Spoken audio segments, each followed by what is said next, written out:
كل واحد فينا عنده عادات يومية بيعملها بشكل تلقائي من غير ما يفكر، زي شرب المية وترتيب السرير أو حتى الطريقة اللي بنقعد بيها قدام الكمبيوتر. حاجات تبان بسيطة جدا بس ممكن تكون سبب تعبك أو إنها بتأثر على صحتك ومزاجك بشكل سلبي من غير ما تاخد بالك. تخيل إنك بترتب السرير أول ما تصحى من النوم وإنت فاكر إنك كده بتعمل الصح، أو إنك بتشرب كوباية مية كبيرة مرة واحدة عشان تروي عطشك ومش عارف إن ده ممكن يكون غلط تماما. أهلا بيكو، يلا بينا نعرف حاجات بسيطة بتعملها كل يوم غلط. عارف لما تكون عطشان جدا وتشرب كوباية مية كبيرة مرة واحدة عشان تروي عطشك؟ الحقيقة ان دي طريقة غلط وممكن تضر جسمك بدل ما تفيده. لما تشرب مية بسرعة او بكميات كبيرة مرة واحدة، الكلى بتتعرض لضغط كبير عشان تخلص الجسم من المية الزيادة، وده ممكن يسبب اختلال في توازن الاملاح والمعادن في جسمك. كمان شرب كميات كبيرة مرة واحدة بيخليك تحس احساس الانتعاش، بس ده بيبقى احساس مؤقت علشان بعدها ممكن تحس بتعب أو دوخة لأن جسمك مش هيقدر يعوض النقص بسرعة. الطريقة الصحيحة إنك تشرب مية على مراحل صغيرة وببطء خلال اليوم كله، والأحسن إنك تشرب لما تعطش. لو بدأت يومك بكوباية مية دافية على الريق، ده مش بس هيروي جسمك لكن كمان هيساعد على تنشيط الجهاز الهضمي وطرد السموم. وفي وسط اليوم حاول تركز على شرب كميات معتدلة بدل ما تستنى لحد ما تحس بالعطش الشديد، لأن إحساس العطش هو في الأساس علامة إن جسمك بدأ يعاني من نقص الميه. كمان خلي بالك من درجة حرارة الميه اللي بتشربها، علشان ناس كتير بتحب تشرب ميه ساقعة جدا وده ممكن يعمل تقلصات في المعدة خصوصا بعد الأكل. الأفضل إنك تشرب ميه بدرجة حرارة الأوضة أو دافية شوية عشان الجسم يقدر يمتصها بشكل أسرع وأفضل.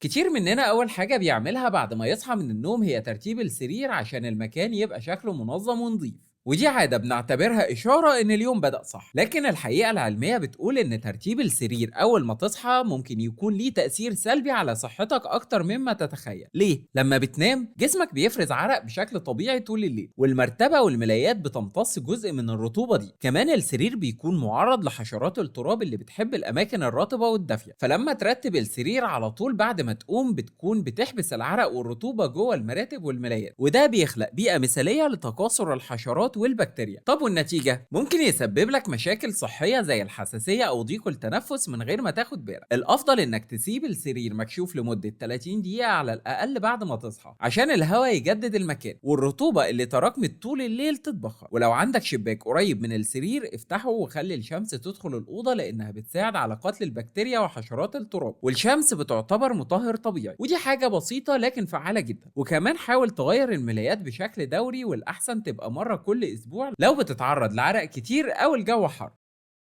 كلنا تقريبا عندنا عادة إننا نجيب الموبايل قبل النوم عشان نتفرج على فيديوهات أو نتصفح السوشيال ميديا أو حتى نرد على رسائل الواتساب. بس هل فكرت في يوم إن العادة دي ممكن تكون السبب إنك بتصحى تعبان ومش مركز؟ الحقيقة إن استخدام الموبايل قبل النوم على طول ليه تأثير كبير جدا على جسمك وعقلك، علشان الشاشات بتطلع حاجة اسمها الضوء الأزرق، والنور ده بيأثر بشكل مباشر على الساعة البيولوجية لجسمك. جسمك بيعرف يحدد الوقت عن طريق إفراز هرمون اسمه الميلاتونين، والهرمون ده بيبدأ يشتغل لما الدنيا تضلم عشان يقول لجسمك ان الوقت جه للنوم. لما تبص في الموبايل قبل النوم، النور الازرق بيخدع عقلك ويخليه يفتكر انك لسه في نص النهار، وده بيعطل افراز الميلاتونين، ونتيجته انك مش بتقدر تنام بسرعة او نومك بيبقى متقطع. غير كده الموبايل مش بس بيأثر على النوم بسبب النور ده، لكن كمان المحتوى اللي بتتفرج عليه بيلعب دور كبير. يعني لو كنت بتقرأ اخبار مزعجة او بتشوف حاجة فيها توتر، ده هيزود القلق ويخلي عقلك يفضل مشغول ومش قادر يدخل في حالة الاسترخاء اللي محتاجها للنوم. والحل انك تحاول تبعد عن الموبايل قبل النوم على الاقل بنص ساعة، وتبدله بحاجات تهدي اعصابك زي قراية كتاب خفيف او تسمع موسيقى هادية.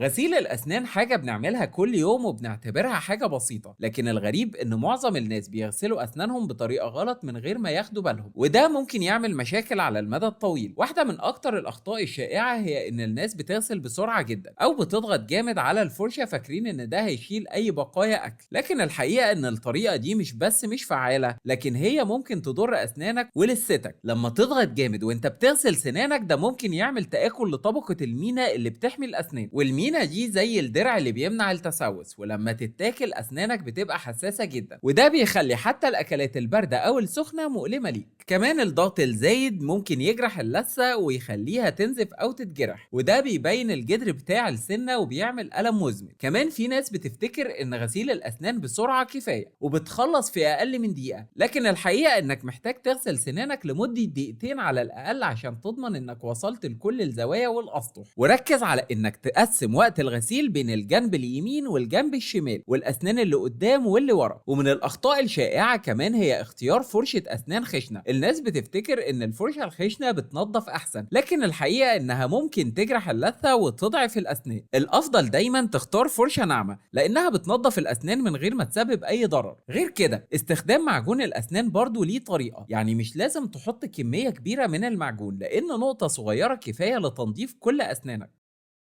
كتير مننا سواء في الشغل او المذاكره او حتى لما بنقعد نتفرج على التلفزيون او نلعب العاب بنقعد بطريقه غلط من غير ما ناخد بالنا. الوضعيه الغلط في الجلوس بتعتبر واحده من اكتر الاسباب اللي بتسبب مشاكل صحيه على المدى الطويل زي الام الظهر والرقبه والكتفين وحتى الصداع. المشكله الاكبر اننا متعودين على الوضعيات دي لدرجه اننا بنعتبرها عاديه. يعني مثلا لما تقعد ظهرك منحني او جسمك مايل ناحيه واحده الضغط على العمود الفقري بيتوزع بشكل مش متوازن، وده ممكن يعمل الم في اسفل الظهر او حتى انحناء في العمود الفقري مع الوقت. كمان لما تفضل قاعد في نفس الوضعيه لفترات طويله من غير ما تتحرك الدوره الدمويه بتقل، وده بيخلي عضلاتك متيبسه وبيسبب تنميل في الرجلين او الايدين. طريقه جلوسنا على الكرسي بتفرق جدا، يعني لو بتقعد قدام الكمبيوتر لازم تبقى عارف ان الشاشه لازم تكون على مستوى عينيك عشان ما تضطرش تتني رقبتك، ولو الشاشه تحت مستوى نظرك ده بيزود الضغط على عضلات الرقبه وبيخليها متوتره على طول. كمان كرسيك لازم يكون ليه دعامه كويسه للظهر، وظهرك لازم يبقى مفرود ومريح مش منحني. وما تنساش وضعيه رجليك علشان في ناس بتقعد ورجلها فوق رجل او بتقعد على طرف الكرسي ورجلها متنيه تحتها. الوضعيه دي بتعمل ضغط على الاعصاب وبتاثر على تدفق الدم في الرجلين، وده ممكن يعمل مشاكل زي الدوالي او تورم الرجلين. وعشان تتجنب المشاكل دي حاول تقوم وتتحرك كل ساعه على الاقل لو بتقعد لفترات طويله.